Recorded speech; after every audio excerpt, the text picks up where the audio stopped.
After serving in the independence war of Israel and serving also in the Israeli airlines, he has by himself single-handedly endeavored to further the cause of peace between the two nations. He was a candidate for the parliament, Israeli parliament, in November last year, and one of the platforms that he stood on was that if he is elected, he will see to it that he will seek an appointment with President Nasser in Egypt and try to better the relations between the countries. Unfortunately, this did not materialize very much, and Mr. Nathan himself will delve into the details of his mission and what happened after that. But after the mission, he has toured around the world. Presently, he has met Pope Paul. He is in Los Angeles, and he has many other places which he has in his itinerary.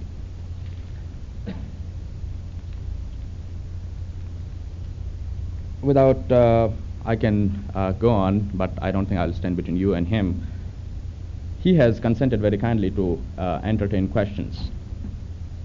But since he has an appointment in USC at 3:30, we are a bit hard-pressed for time, and therefore we would very much like if you would write down your questions in a piece of paper, or if you need some cards, they will be available, and they will be please pass them on to us, and without losing time, conserving your time and his time, we will then right away soon after his talk, we will pass on to the questions. And with this note, I take this great pleasure in presenting to you Mr. Abie Nathan.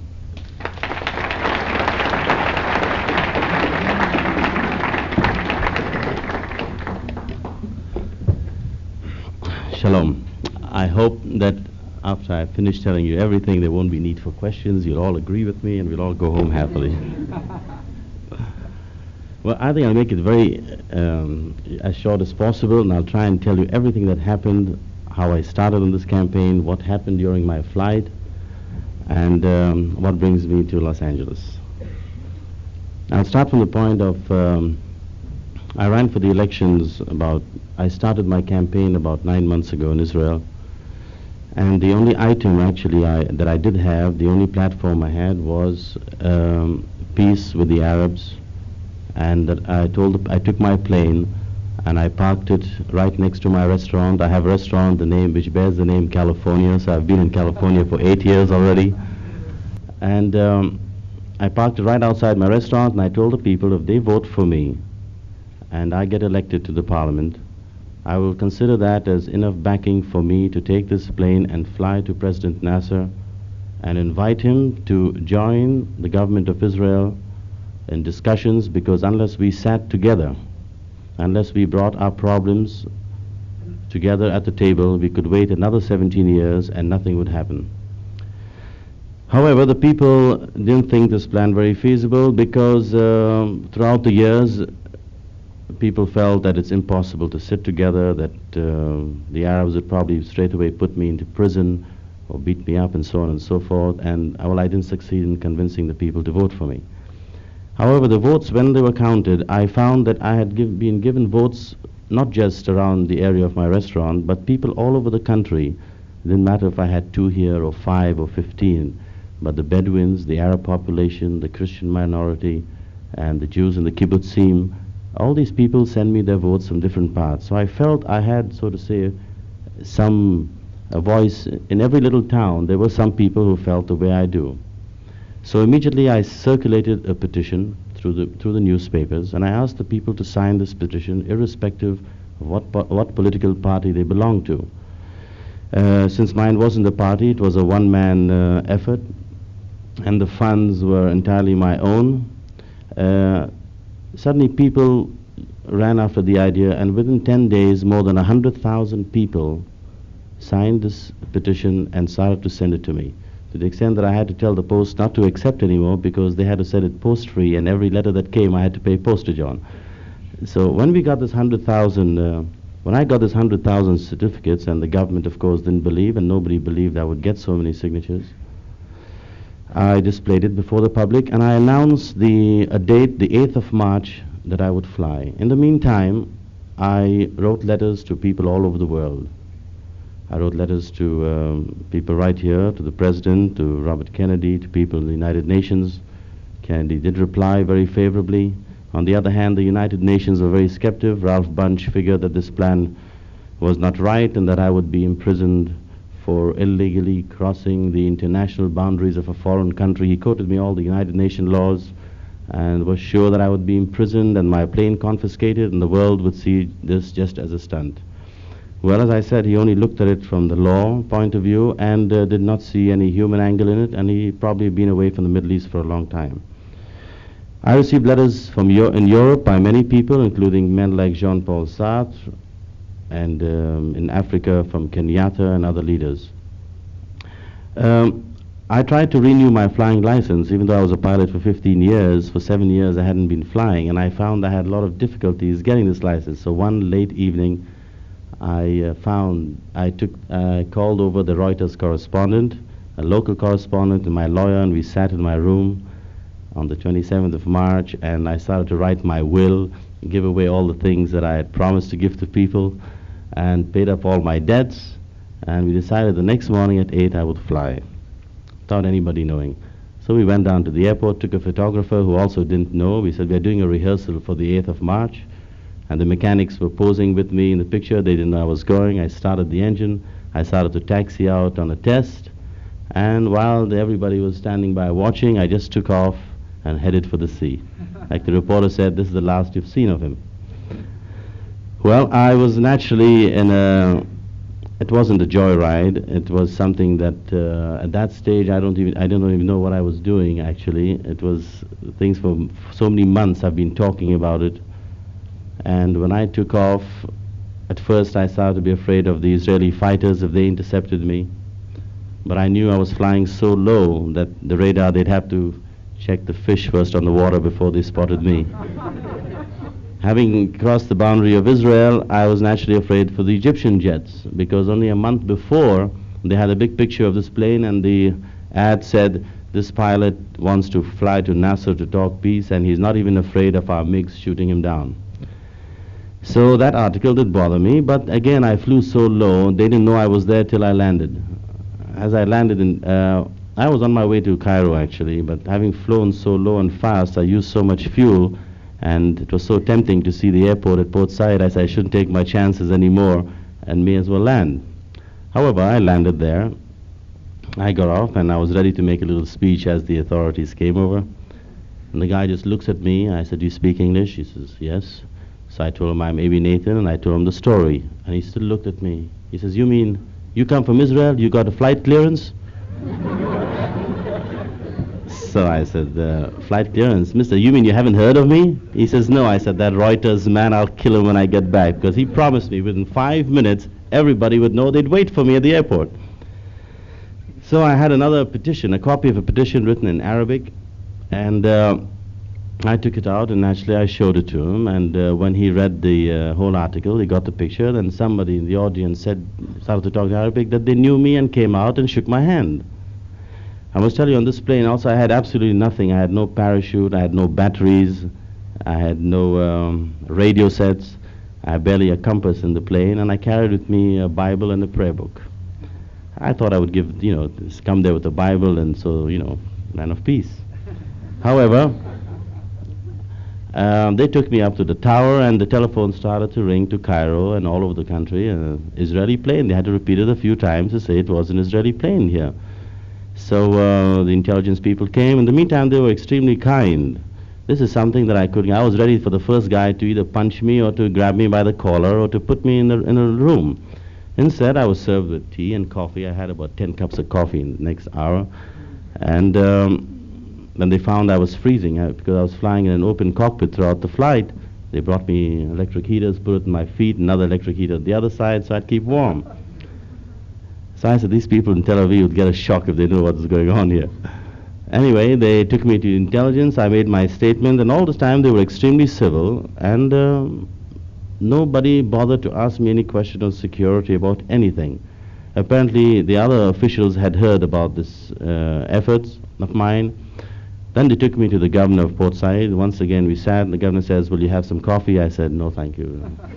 So he repeated, will you have some coffee? I said, no, I've just had a few cups. He says, when we offer you coffee, you should have coffee. I said, all right, another coffee. Well, we started talking, and I explained to the governor what the purpose of my flight was. The fact that he sat and listened to me and then started to talk back and to tell me that peace has to come from your side, that we here are also interested in peace. And it's not enough that 100,000, you have to convince us that the people really want peace. And he started to discuss with me the problem of the refugees and the 1947 resolution. So I told him, it's not me that has come to discuss all these problems. I've come to make this flight, I want you to consider this as a gesture of goodwill, that the people here in Israel are interested in peace, that unless we sit between ourselves and we sit and discuss all our problems, we could wait another 20 years and we wouldn't see the day of peace. I explained to him that we sat with the German people, where we lost 6 million Jews, and we were still able to reach agreement, identify them, and trade with them today. That I was sure all these problems, they were legitimate problems, but they wouldn't be settled unless we were able to sit together. I explained to them the big powers have left us alone. They see that we are not at war, so they ignore us. The same thing happened in India and Pakistan. They've been at war since 1947. I know I helped evacuate refugees from Pakistan to India. And all the time when they weren't really at war, nobody interfered. As soon as they started shooting at each other, then the powers took over, and Kosygin did what he did in Tashkent to bring the two sides together. However, he turned around and says, well, we understand what you're trying to do, but I have been instructed by my government to refuel your plane and send you back, and nobody will know that you have been here. You can tell them you were in Cyprus. So I said, this guy, he's going to kill everything. Yeah, I want the whole world to know. And he was going to send me, I almost stole an ashtray as proof that I was there for the first. So I knew the time was 12 o'clock, and I started to think very fast. And I said, well, if I can delay this flight till 3:30, then I couldn't be able to fly since I have no batteries, and I'd arrive in Tel Aviv at sunset. So I'd say I cannot fly. So I pretended everything was all right. I said, well, it's time till 3:30 I could fly. I gave them the indication that at 3:30 I had to leave. And I took out the small Bible. I said, however, take this as a souvenir, hoping that he'd return me a souvenir, but he didn't right now. I gave him the souvenir. I said, I hope we meet again, but in the meantime, do you mind if I have something to eat before I go? He says, you just tell an Arab you want to eat, he'll take his whole kitchen out for you. So he says, certainly. He put me into a room. Took half an hour for the food to come. It took me an hour and a half for me to finish. Now it was 2 o'clock, and we got down to the airport. As you know, this airport was closed it wasn't serviceable. It was under repairs. So they had absolutely no equipment there to start. In the meantime, 2 high-ranking officials of the Air Force were there, and the Army was there. Everybody was at the airport. So I got dressed, went to the cockpit. Now I said, let's see how they start this plane. I wasn't going to help them, obviously. So they started. I said, you have no batteries in the plane. You'll have to turn the prop by hand. For the first 15 minutes, they turned the prop the wrong way. So obviously nothing happened. Then I came down. I explained to them the principle of the aerofoil, why it should be turned the other way. Starting the other way, of course, nothing happened, because the guy wasn't just a big enough guy to turn the prop. So I said, why don't you bring some batteries? They went to town and brought me 12-volt batteries. I said, it's crazy, you'll burn the whole engine. You need 24 volts. So they went and changed the batteries, and they brought back. Then they brought a crank, and this went on till about 3 o'clock. In the meantime, I kept saying, 3:30, I've got to go. There were civil aviation people. We better start it quickly. Eventually, somebody found the primer, and he started to prime. I said, yes, keep priming. And they keep shouting, contact. I said, it's contact, but the prop doesn't turn. So they were priming the engine. It didn't help. Then somebody found the starter. Here I almost died. Well, naturally, he was a tough guy, this fellow, and he pulled the starter real hard, and the prop turned. I put the switch off immediately from the inside. So the guy figured something is wrong. So this guy came up to the cockpit, this tough guy that pulled the starter. He let a smaller fellow pull the starter. Now, this starter, you have to really pull it hard. So this guy started to pull. Nothing is happening, and I shouted, not too hard, you'll break the cord. So he just kept playing with it. And this guy is checking that I'm having contact, and I have the switch, and the prop wouldn't turn. And this went on till 3:30, till the Egyptian authorities came there and said, Captain Nathan, we will not let you fly. The Egyptian authorities will not let you fly in the conditions that are dangerous, so we insist you stay here tonight. And that is all I wanted. However, we stayed there. They put me in a comfortable bed. There were two other people in the room, but they didn't bother me. I slept till about 8 o'clock, and then we waited for dinner. We started to play cards. It's the first time I ever won in cards. We were playing without money. Then they brought me a television set, and everything was well. And then the governor came to visit me at this place, at the airport itself. He apologized for not taking me to the airport, to the town, to the hotel, because it would attract too much attention. And again, we went into discussion about the same subject. In the meantime, I spoke to all the people that came to visit me in the room, whether they were people from the intelligence. And the very attitude that I found, there was absolutely no hate in their tone. They were extremely friendly. And every time I spoke to somebody else, I was more and more astonished. For throughout the years, we've only been hearing the propaganda about throwing us to the sea and so on and so forth. So this was a complete shock. In the meantime, in Israel, while we're sitting at the radio, the governor tells me, you see, in your country, they say that we have killed you. Because there was an Associated Press report said that the plane crash landed and it had disintegrated. And sent the whole country in the morning, and I understand the ships started flying their flags half-mast. And here I was having curried shrimps. So anyway, 2 hours later, they did report that I was alive. So I told the governor, I hope you've sent some kind of message to say that I'm alive. Anyway, we kept discussing this whole problem.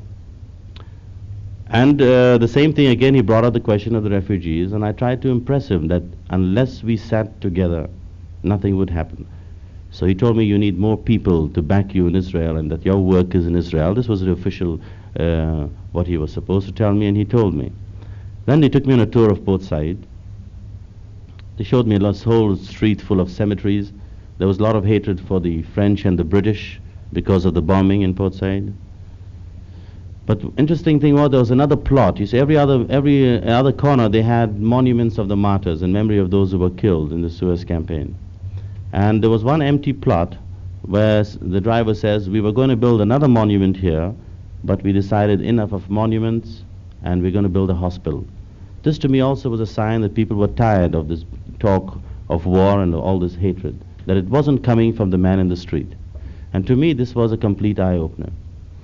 Actually, on the way, they bought me a set of pyramids and a pair of pajamas. And we came to a nightclub. I said, maybe we have a nightclub. He says, no, you're too serious for this. They should see what I do in Tel Aviv at night. Then they took me back home, and after a good night's sleep, I was supposed to fly the next morning. Unfortunately, one of the mechanics trying to start the engine put his foot right through the wing, through the fabric. So they made a big hole there, and they started to patch it. And at 12 o'clock, I was ready to go. I went around shaking hands. The whole army was behind me as I went to the plane. I felt I was a real celebrity. And shook hands with everybody and started to take off. As I took off, I was hardly out 2 minutes when the patch came off and I could see the hole. I could have flown, but I said to myself, maybe I could stay another day. So I turned back, and these guys are still standing there. Says, oh God, he's come back. How can we get rid of him? So we landed back, and I didn't stop the engine. I called the civil aviation guy. This guy was always talking about security and safety. They wanted me out of the country soon and safe. I don't know what the policy was, but this is what they wanted me to go away safe. So I told the man, I said, I can fly, but I think I'm flying over the water. Maybe it's a little dangerous. As I said the word dangerous, no, Captain, you won't fly if it's dangerous. So I went, another lunch, very nice lunch, relaxed for a couple of hours, and this time they really patched it. And this time I figured I'm not going to see President Nasser anyhow, so it's no point. I may as well carry back. So I took the flight back. All the way up to Tel Aviv, I was just thinking one thing. Now, the police are probably waiting for me. What have I got to tell them? How much mortgage will I have to sell my restaurant? Mortgage the restaurant to take off 20,000 pounds, 30,000. These are all the things in my mind. So I should have landed at the Lord Airport, the main airport. I said, there's too many police here. I can't go here. So eventually I landed at the same airport, a very small private airport. I don't know what happened there. Thousands of people before I could cut off the engine. They jumped on the plane. A guy with a whiskey was crazy, crying, drink. He tells me, I don't know what's drink. And they crowded around the airplane, lifted me up bodily from the place, and I was bewildered. And thousands, people that I knew for years as calm, they were all excited with their cameras and newsmen, everyone trying to grab you, touch you. The police grabbed me, took me into the hangar while people were climbing all over the hangar. I don't know what's going on. I was the only calm fellow there, I thought. So the guy says, you know, you have been charged with leaving the country illegally, so and so. I said, yes, I knew, and I knew the purpose was, and now I was waiting for the bail. How much bail? Suddenly the guy says, $20. The next guy says, no, $10. Eventually they didn't take anything, just signature. Just go away. And actually the Hilton Hotel had the whole suite for me. I said, people line up on the streets, and I don't know, they saw overnight hero. However, in the press conference, I think this was the most important thing that happened at the press conference when I started to tell the people the same night on the radio that if ever there was hope of peace between us and the Arabs, it was now. First of all, what had happened in Israel was very, very important, which I learned only later. When they found that I was alive and that I wasn't dead, they were at the state of, like maybe people are in New York today when they see all the taxes and all the election promises are not being kept. And this is what happened after the election. All our taxes, well, the people were nervous. They had to find some escape, and they were in a kind of a restless mental state. And when they found, this is what had happened, that I was dead, they were mourning in California, and every man that signed was, he thought he sent me to death. And then when they heard the news that I was alive, suddenly people started to embrace each other in the streets, talk to people, strangers. They were dancing. Since the Independence Day, they had not felt something that put them together. And if the government had decided to have devaluation the next day, they wouldn't have cared of anything. They had a subject to talk about or to be happy about. 2 days later, they were selling key holders, Abie for £1, and T-shirts and hats. And however, the people felt also they couldn't believe that I could come back without being harmed. And what I had to tell them, that the people were kind and that there was place for discussion between the two countries, and that the man in the street did not hold any hate. And I knew that there was no hate on our side. I felt I had to carry on and not just to stay home and sign autographs. And this is what made me decide to travel around the world to try and meet different people. So I decided to go to Europe. I just took my suitcase. There was no pre-preparation. I was on my own since the government wouldn't support me. On the contrary, the Prime Minister himself was against all this publicity that I was getting for this fact. Throughout the campaign, the Prime Minister also accused me of publicity in this campaign. So when the income tax people came to me, I said, I have a very good witness. He says this is all publicity, so I want all this money I spent in the election to be deducted from income tax, but it didn't help. So anyway, I went out on my own. I went to Europe. The purpose of my trip abroad was to try to find some man who would play the role that Kosygin played to bring the Arab and Jew together. I went to see the Pope. There also I had no appointment, any such thing. I just got to the airport. I met a Newsweek reporter and I told him, what do I do to see the Pope? He says, you have an appointment? I said, no. I just came in this afternoon. So he introduced me to an American father from Chicago. We sat down in the Vatican for about 15 minutes. He says, Abie, the Pope is going to want to see you. Wait. So he goes and writes a letter, and the next morning, before I know what happens, the Pope says he'll see me. So I go to the Pope. He was sitting down, and he didn't let me talk. I took with me, by the way, again a Bible, but this Bible was a really expensive one. I bought it in a store. I told him, if the Pope sees me, I'll pay for the Bible. He saw me. It cost me $150. So I took this Bible and I went to him. I was about to make a speech, but he would let me talk. He says, oh, I heard about you. You're a famous man. You're a man of peace. I read about you in the papers. Every time I want to put a word, he wouldn't let me talk. Eventually I got down to him. I said, I want to present you this Bible. He was a very kind man. When I flew to Port Said, the only thing I did carry was a Bible, and so I brought you this as a gift. He says, I have a better gift for you. I have a medal of peace. And they were going to give him some medal. He said, no, la pacha, pacha, peace. So they got me another medal. It was this medal that, when he was here in the United Nations a few years ago, the United Nations medal. And naturally I spoke to him then for a few minutes, tried to tell him as head of the Catholic Church, I hope that he would do something to bring the Arab and Jew together. Maybe he is a neutral body, and he kept shaking my hand and say, I will help, I will help. I think he was very excited, and so was I. But this meeting with the Pope helped me throughout my campaign, because when I went to Paris, I said, listen, I saw the Pope. Why can't I see de Gaulle? So one newsman... So one guy turns around to me and says, the Pope is the Pope, but de Gaulle is God. Well, so de Gaulle was out of the question. Anyway, it wasn't it wasn't actually a rebuff, because I did send him a telegram, and he sent me a very, very wonderful letter in French. And the press, every newspaper printed this letter, and he said in the letter that France is behind this initiative of yours that you are maintaining, and promotes this principle of direct negotiations, promotes this atmosphere of peace that you are creating. Then I called on Jean-Paul Sartre, and I asked him what could he do on the intellectual level to invite people, to maybe bring people from both sides and to discuss this problem. So he informed me that he had already spoken to Egyptians, Tunisians, Palestinians and Israelis.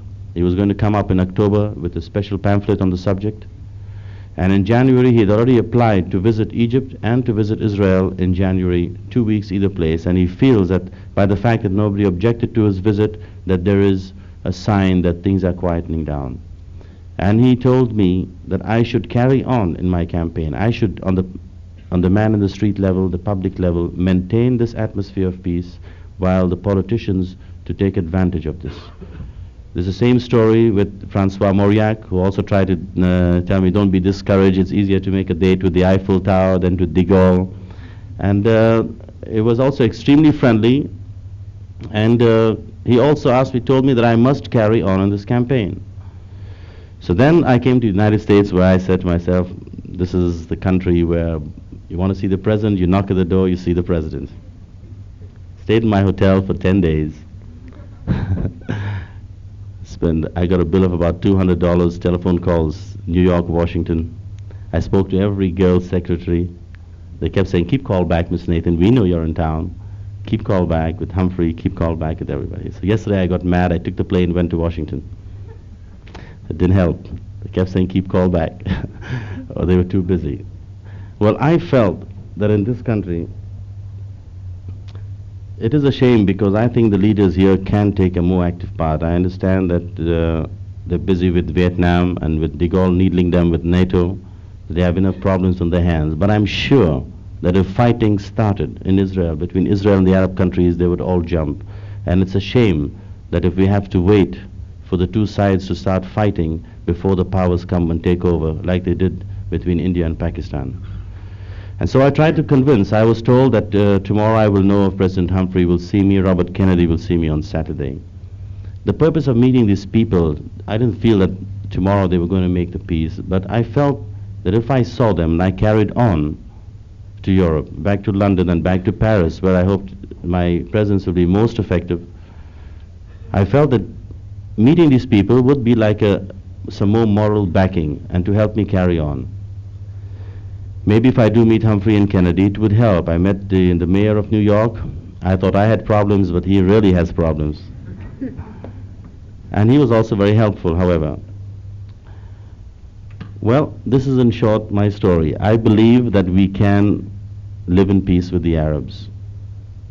I am trying just to create this atmosphere of peace, not to go into discussions on what the problems are, because we have wise guys on either side.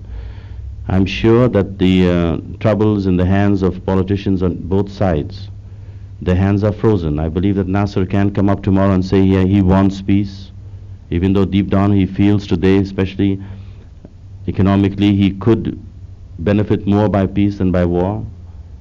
I know that people in the Middle East know there's no point of talking about war. There's no place to talk about war today, especially for smaller countries. You can't even talk about it because no one will let us. I believe there's a chance today that we can meet, and it depends on every man in the street. One man asked me this afternoon at the press conference, what makes you think that you can? So later on I remember the quotation from Jefferson, who said that the courage of one man is a majority. I think there are many people all over the world, if individuals The peace belongs to us. In the United Nations, when they say we the people, it's you and I. It belongs to us, and we have to take active part. Because the politicians, many times, for the reasons of diplomacy, they cannot come up and speak. They wait for something. So it's up to us to raise hell, to create a certain atmosphere, to give them a chance to get together. I believe if a man even like de Gaulle, if he took up who is respected in Israel and who is also respected among the Arab countries, I suggested that he tried to play the role of Kosygin. In this country, Humphrey could do also something. It's the point, if they let it just, they don't exploit the situation. Today the situation is so ripe, they could exploit it and something could come up. But it will require people all over the world to shout and to cooperate to make these politicians come. If we succeed, this principle of direct negotiations, direct dialogue between two people, I'm sure they could apply it in Vietnam and they could apply it in other parts of the world. Now, if the questions are not too difficult, I'll try and answer. In light of the situation, we'll take the questions orally. If you just raise your hand, we won't bother with the writing of the cards and everything. Mr. Nathan, since you talked of peace and you had a very interesting I'll answer this question. I'll answer this question. Go ahead. Could you stand up for the question, please? No, I'll repeat it. Yeah, I would like to see what you would think about the position of since you were asked in Egypt quite often, and any Arab would ask you so. What do you think about the position of the Arab refugees? And if Israel really is willing, or the people of Israel, not the government of Israel, is willing to accept back the Palestinians to their homeland? So you're asking me the same question that the governor of Port Said asked me. And I told him exactly the same thing that I will have to tell you. If it was for me, if you were representing Egypt, all the Arab countries together, and I was representing Israel, I'm sure that if I sat with you and spoke about the problem, we would find a solution for it. Whether we take how many you take back or what compensation that has to be paid, it is a problem most definitely for Israel to solve. But she cannot solve it unless unless we can sit together. And this is what I'm trying to create. As I said before, even with the German people, we would not talk, but we needed to trade. The government felt that they had to trade with Germany. And because of people that had lost their families with them, we had lost 6 million Jews, but they sat together and they raised questions of compensation. The debt couldn't be brought back. The refugees maybe could be brought back. But it's not just for me. I am trying to do the first stage to bring them to sit. Now, if the Arabs maintain that unless you take the refugees back, unless you go back to the 47, we will not sit, then you must be ready to sit another 15, 20 years, and nothing will happen. And I don't want to see that situation. I believe that unless we sit, nothing can happen. And if on the other side people insist that unless you take back refugees and unless you this, we'll just stay. You will never be able to visit my country. I think it'll be your loss, and it'll be my loss that I can't go to Cairo or to any other Arab country. There is no other way. There is no other way. There's only one other way, that we'll have a war, and the bigger powers would. May I just make a comment? Yeah. The point here that you are asking for the Arabs and the Israelis to sit down and talk. But the point here that the Israelis have insisted, they have made their position clear, that they would not accept any Palestinian back to his land. They wouldn't go back to the borders denoted by the United Nations resolution. So I don't see of any talking. I want to explain. I'm not for the Israeli government. My attacks are also for the negligence of my government at the same time. The reason why I went to the election, I said that in 17 years our government has not done enough to bring about peace.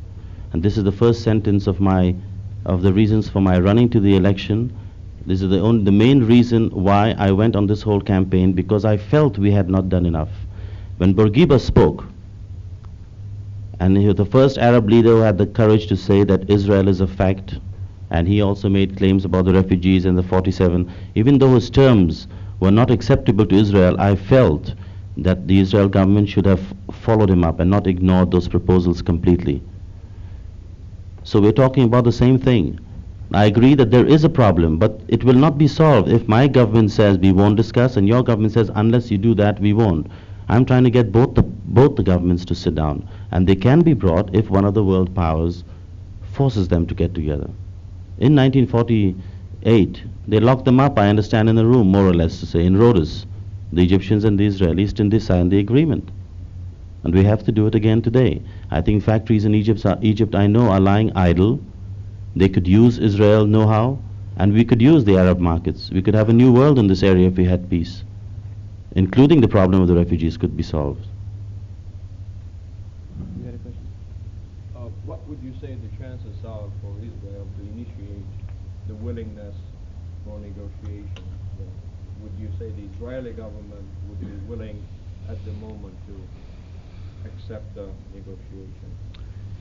I want to explain to you what happened. When I came back, I felt that this is how what I wrote to the Prime Minister in a letter. I said to him that for the past 10 years, they hadn't mentioned Israel on the maps of the world. Israel was another country like all the other countries in the Far East. Occasionally, they spoke about it when there were border incidents.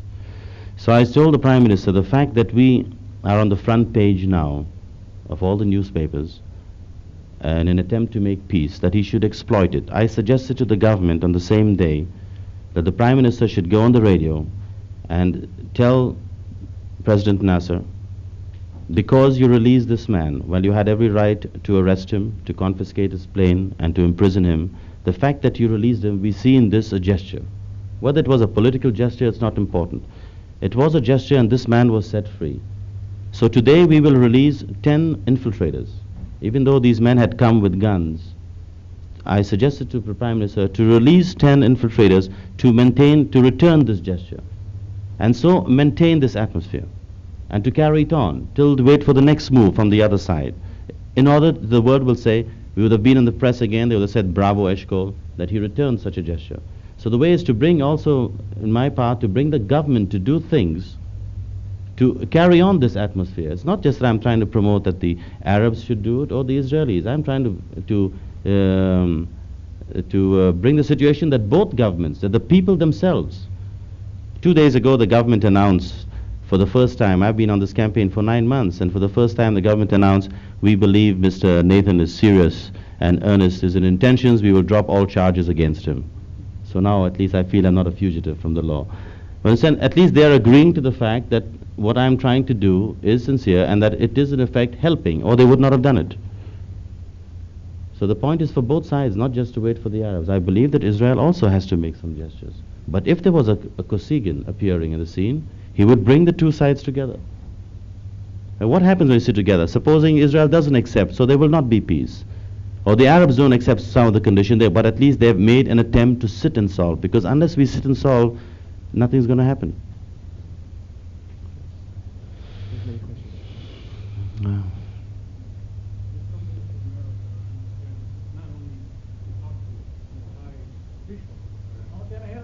Yes, sir. I've come to America not only to talk to the high officials.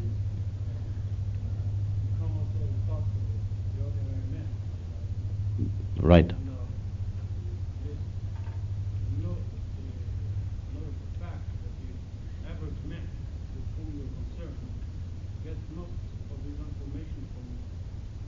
The press.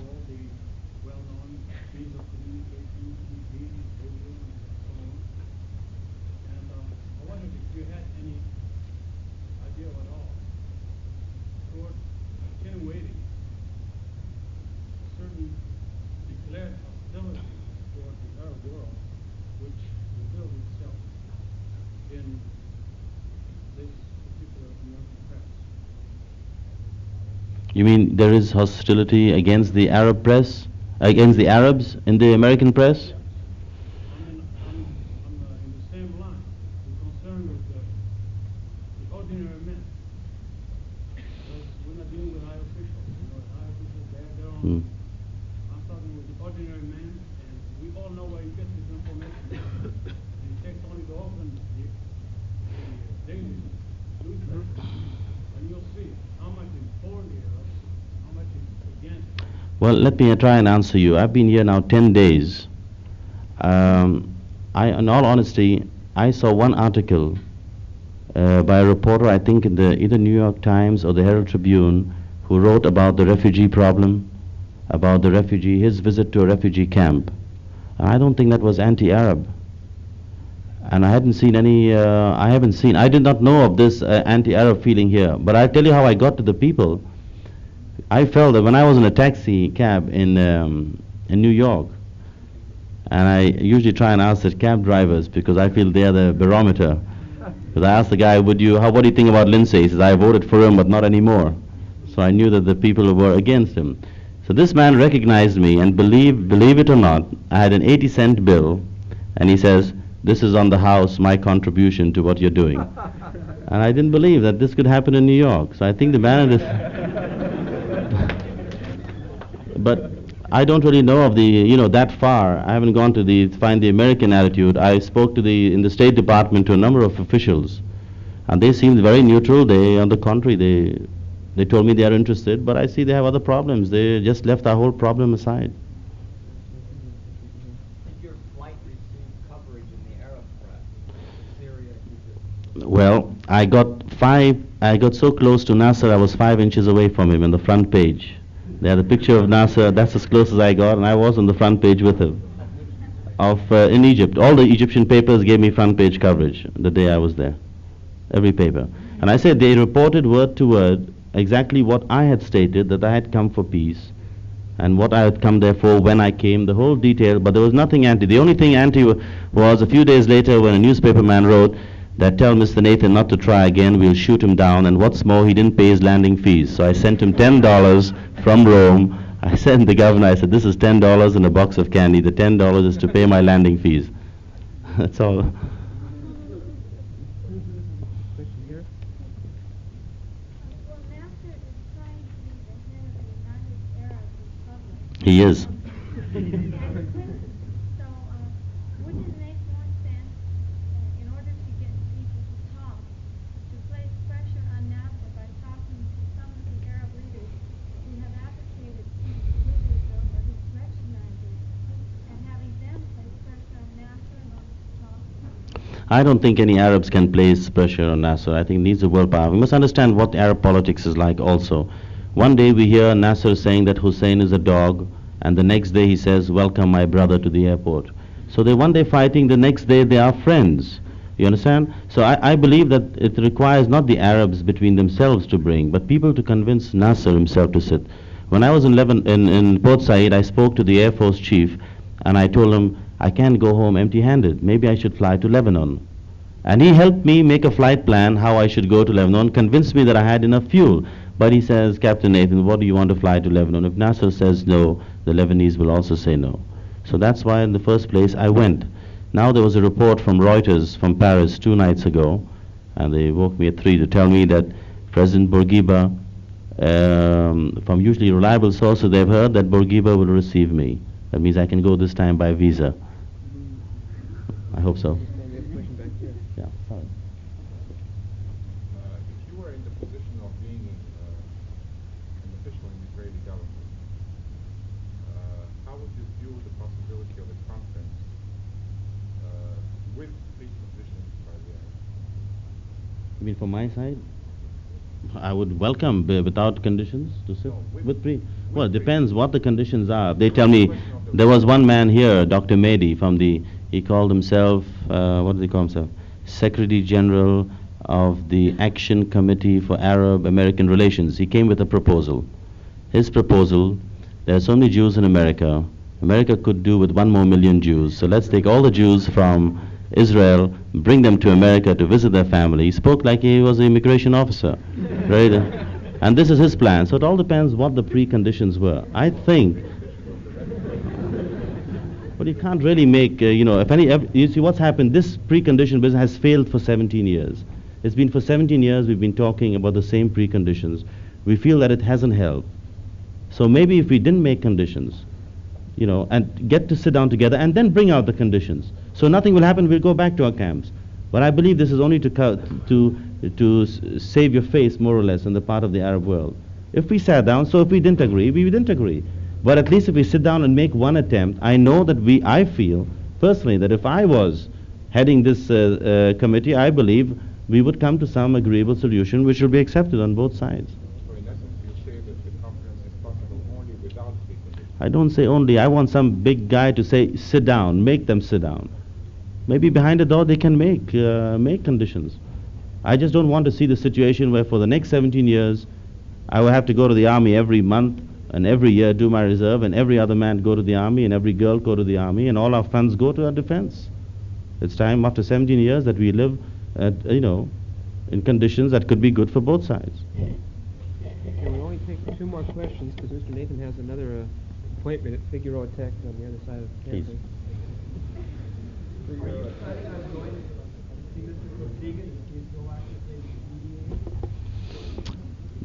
Not yet, but the last... I'm not lucky with presidents, so find me a smaller guy. Yes. If I get a visa, definitely. Most definitely. As a matter of fact, I hope to be in Paris in a week to find out what the story is, and I believe it will help if I did go. And if I have a visa, and I believe I may get a visa. So you'll have a lot more to hear about me, I hope. We'll take one more One more? question. All right. Did you feel that the reaction to Bourguiba's statement about peace with Israel and the Arabs and coming back to the border of division of 1947, the reaction in the Arab world was kind of hostile? Don't you see it as kind of a sign of Okay, let me... encouragement? No, I'll explain to you what happened there. After Bourguiba spoke, I followed it very carefully. The Arabs didn't attack it immediately. Nobody attacked. They waited for the Israel government to comment. After we didn't make any comments, and we were slow to comment on it, it took us a long time, and which is what I protested all the time while I was in Israel. Then the Arabs had to attack him, and they attacked him. And the public, the man in the street, was amazed because the first time a leader came up and said, we must accept Israel as a fact, we must discuss the refugees and the 47. It's not important, all the things that he said, but the fact that he came up and broke, it was a tradition of 17 years that nobody spoke up. And many people in Israel were completely, absolutely upset that the government had done nothing. And this is the main reason why I went into this campaign, to also make my government to do something. It's not the question just to get the Arabs to sit, it's also the Israeli government. Okay? Did Lapira in Florence offers an indication that he would take some positive steps towards mediating or creating Lapira saw in me, what did he say? A sparrow in spring, he called me in Italian. It sounds better in Italian. He thought it was a very good step what I had done. Mr. Nathan, we'll have to stop Right. there. Okay. We wanna Thank you very much. Thank you.